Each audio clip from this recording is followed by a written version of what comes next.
Happy Friday, everybody. Hope all is well with you and yours. Thanks for stopping by. Also, check out my YouTube music channel. I'm Jamie Totten, and this is Here's the Thing. Okay, today, a little NFL and, of course, the election watch. Okay, the NFL. It was a pretty good game last night. Jets got a much needed win. They beat the Texans 21-13. And Texans, they're trying to figure out how to win without their two best wide receivers, Stephon Diggs and Nico Collins. They are both out with injuries. Nico Collins has a hamstring injury, and Stephon Diggs has a knee injury. So, they got to figure out a way to do what they got to do without those two cats. And, they were a very big part of what the Texans do. Rodgers last night, he had a pretty good game. One of those Rodgers type games for a minute. He went 22 of 32 for 211 yards, passing for 3 touchdowns, no interceptions. 2 of the touchdowns were to wide receiver Garrett Wilson. Now, this cat, I watched this game. This guy, Garrett Wilson, he's really good. That's actually the first time I've seen him play this year. I've seen highlights of him, well, the few highlights that there were. But yeah, he made one of the greatest catches you will ever see. One of those Odell Beckham Jr., those OBJ catches, one hand falling to the ground for a touchdown. And that was a really good catch, and that was out of sight. Some, as I say, compared to the Odell Beckham Jr. catch against those Dallas Cowboys for that touchdown. But I think Beckham's catch was better because he caught it with 2 fingers. That's about it. But this guy, he caught the ball with 1 hand and falling in the end zone, in the back of the end zone, and got a shin down before his knee came down out of bounds. That was a beautiful catch. It sure was. One-handed catch for the TD. Wilson, he had 9 catches for 90 yards and 2 touchdowns. And Rodgers also threw a touchdown to his buddy, the newly acquired wide receiver, Davante Adams. So Davante Adams, he had 7 catches for 91 yards. And one touchdown. Breece Hall, the running back for the Jets, he rushed for 74 yards on 15 carries. So he was doing his thing also. The Texans quarterback, C.J. Stroud, he had a rough outing. Yes, he did. He was under pressure all night. He completed only 11 passes out of 30 attempts for 191 yards. He also got sacked 8 times. And ain't nothing good about that. 8 times. The one shining light was running back Joe Mixon. He was running really hard. He had 24 carries for 106 yards. Stroud's leading receiver was Tank Dell, who had 6 catches for 126 yards. The Texans, the Houston Texans are 6-3. The New York Jets are 3-6. And that win last night gave them a glimmer of hope for the rest of the season. If they can keep winning, they can win some games, string some games together, and get some help from some other teams.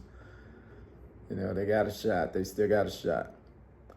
The Texans will host the Detroit Lions. Those Lions are on fire. At least I know that quarterback is. Goff. He's really getting it done. The Jets, they will have to travel to Arizona to take on the Cardinals. So that is it for the NFL. Now, let's get to the election watch. Okay. So just when you thought couldn't get any crazier, Trump said that Liz Cheney needs to have 9 guns pointed in her face. Right? Liz Cheney, the lady, the Republican who's voting Democrat this time because she says Trump is just unhinged and there's nothing presidential about him. So she said, no, along with her father, Dick Cheney, the Cheneys. So, he wants to put 9 guns in her face. So, that guy is always had executing somebody on his mind. Always executing someone is on his mind. Now, what kind of president would a racist, misogynist, lying, uneducated man with the temperament of a 4-year-old, what kind of president would that make? We already know. A very, very dangerous president. We've seen the show. Like I said, we've seen the show before. So we already know what type of president he would make. A very dangerous, very bad president. So, let's not wake up to what we woke up to in November of 2015. You can say that as a country, back then, we didn't know. You can say that, but that wouldn't be true. We knew. He told us from the day that he came on that escalator, down that escalator, he told us and he showed us many, many, many times leading up to the election. So what's going to be different about this time? Well, I can say this. It's just that back then in 2015, racism, misogyny, lying, hatred, none of that stuff was a deal breaker. Not for those who voted for him in 2015. Racism didn't mean nothing to him. So misogyny, lying, hatred, none of that meant anything. None of that was a deal breaker in 2015. I just hope and pray that those things are deal breakers for enough people this time around to defeat this guy like we did in 2020. We must defeat this guy again. He's like that whack-a-mole? It just keeps popping up. So we need to put him back down in his hole again and let him stay there, at least for the next 4 years. We just can't afford to have this guy throw a monkey wrench into everything that the Biden-Harris presidency built up. We can't let this guy get in there and just tear it down like he did Barack Obama's economy. And so he knows how to tear down a good economy. So let's not let him get back in there. And like I said before, it's a sprint to the end. So if you're a door knocker, a column writer, money donator, one to have signs in our yard or your yard, whatever it is you can do within the law to help the Democratic ticket, do so. A great thing to see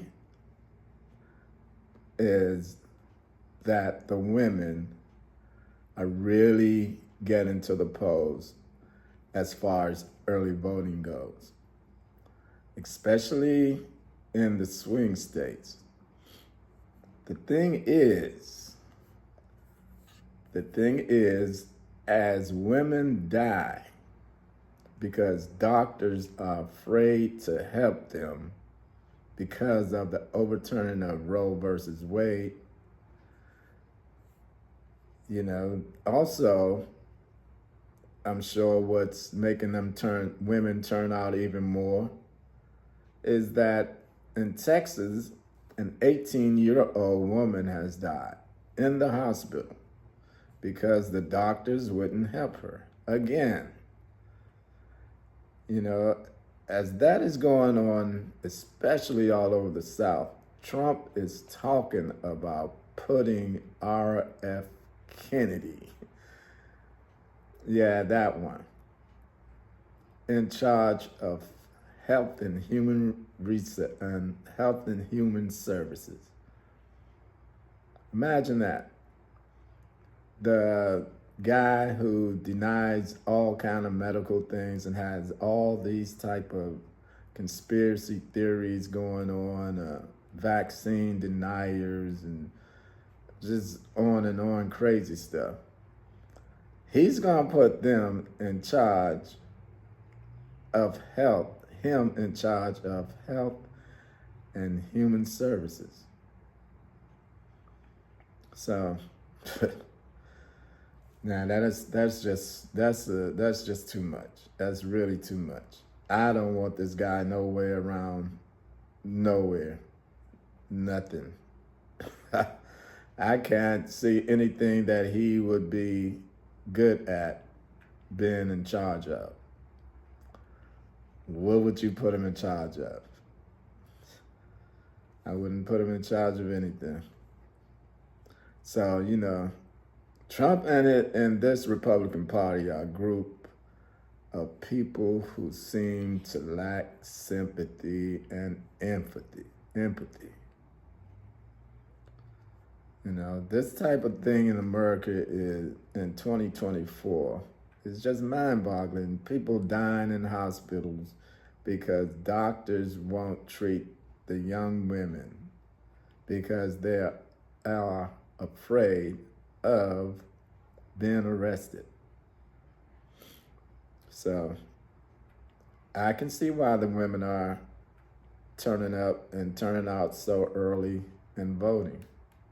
More power to them. I'm voting with you. I'm here to help the women in their quest to get their rights back. We all should be. So that's why we all should be voting for Kamala Harris and Governor Walz. That's what we should be doing. We need to look out for the women also, who are strong enough to look out for themselves, but we're here to help. We're here to vote to help them get our rights restored, amongst other things in America that we need to do. That is one of them.